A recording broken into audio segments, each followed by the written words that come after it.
드라마 인물 탐구 세 번째 시간입니다. 오늘은 재신과 효주가 포함된 끌라로와 관련된 인물에 대해서 이야기를 해보겠습니다.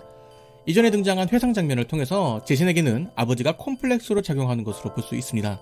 이런 모습은 송아와 비슷한 모습이라고 볼 수 있는데 추후 송아와 이런 이야기를 하게 되는 상황이 생겨서 송아가 재신을 조금이나마 이해하는 상황이 생길 것 같은데 물론 송아의 결정에는 크게 변화가 없을 겁니다.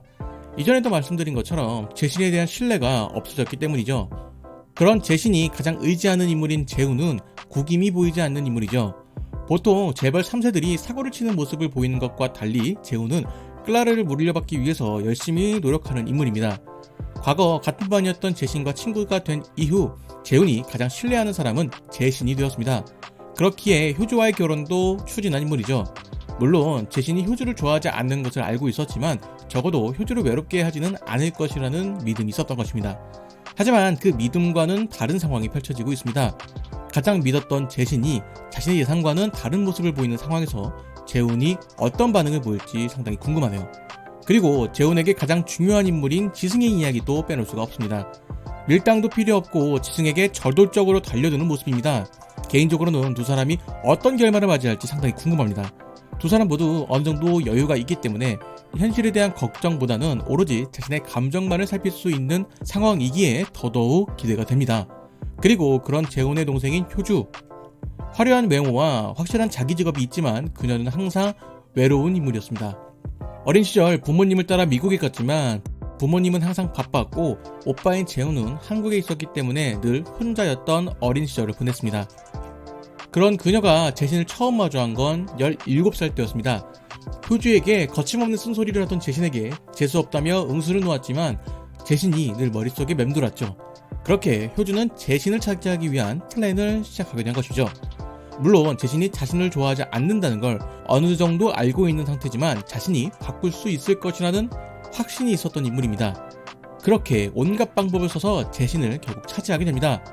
그 온갖 방법이라는 것이 그리 좋은 방법은 아닐 것 같은 것이 이전에 등장한 장면에서 효주가 입원한 것으로 보이는데 이것이 사고가 아닌 효주의 자작극처럼 보였던 것은 저뿐만이 아닐 것 같습니다.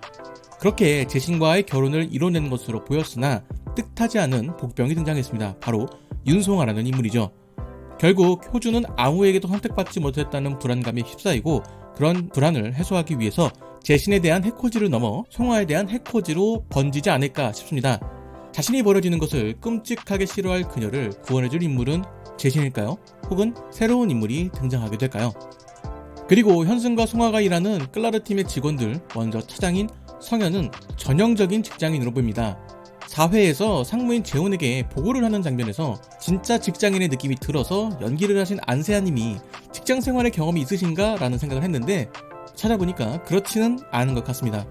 약간은 어정쩡한 손과 숙인 듯 안 숙인 듯한 허리, 그리고 약간은 얼어있는 듯한 말투까지 진짜 임원에게 보고하는 직장인 느낌인데 그래도 이런 분이 상사라면 후배 직원의 입장에서 조금은 편한 마음으로 일할 수 있을 것 같습니다. 일을 시킬 때도 최대한 기분 안 나쁘게, 그리고 후배 직원을 배려해주는 모습도 심심치 않게 보이거든요. 그리고 과장으로 등장하는 재경입니다. 이분도 적당한 직장 캐릭터이죠. 뭐든지 적당한 인물로 그려집니다. 눈치도 적당히, 선도 적당히 지키며 있는 듯 없는 듯 지내지만 자신의 일은 확실한, 어쩌면 직장인 입장에서는 가장 워너비 같은 모습이 아닐까 싶습니다. 동료로 무언가를 부탁하거나 부탁을 받기도 편할 것 같아요. 그리고 대리인 유선입니다. 어쩌면 이들 사이에서는 조금 튀는 인물이라고 볼 수도 있겠죠. 남의 일에 참견하기 좋아하고 자신의 생각에 대한 추진력도 강하다는 것이 장점이자 단점이 되는 인물입니다. 이런 인물이 주변에 있으면 종종 나와 생각이 다른데 이미 일을 추진하고 있는 경우가 있습니다. 그렇다고 뭐라고 할 수도 없는 것이 너무 열심히 하니까 하지 말라고 하기가 조금 애매한 인물이죠. 그런데 이런 인물이 의외로 간은 또 작아서 큰 일을 벌이지는 못합니다. 직장을 포함하여서 인간관계에서 가장 중요한 것이 선을 지키는 것이라고 생각을 하는데 이런 인물들이 선은 또 잘 지키는 편입니다.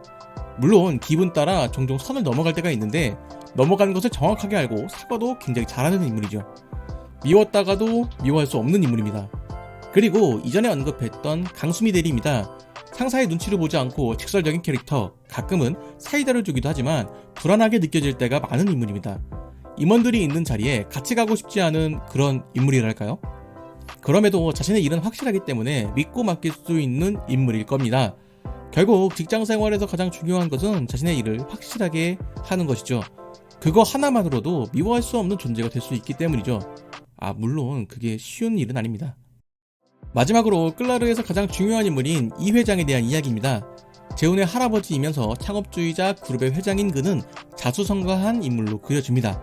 그에게 가장 중요한 것은 바로 능력입니다. 아무리 핏줄이라도 능력이 안 된다면 자리를 줄 생각이 없는 인물이죠. 그런 그의 손자인 재훈에 대해서는 그 능력을 인정하고 있습니다. 하지만 그의 친구인 재신을 경계하고 있는 상황이죠. 자신이 거두어준 재신에 대해서 약간의 불신이 있는 상황에서 효주가 재신에게 집착한다는 것이 못마땅한 그런 인물입니다. 이런 상황이라면 재신을 해외지사 파견을 보내는 이야기가 충분히 가능할 것 같습니다. 이전에 재신이 회의에서 글로벌 시장 진출에 대한 이야기를 했는데 그 프로젝트를 재신에게 책임지고 이야기하라며 재신을 제3세계 국가로 보낼 가능성이 있을 것 같습니다. 사실 이런 제안은 드라마 막바지에 나올 것 같은데 이것이 사건의 해결이 될 것인지 새로운 사건의 시작이 될 것인지는 모르겠습니다. 이야기의 선택은 작가님의 몫이니까요. 이렇게 드라마의 등장인물들을 살펴보았습니다.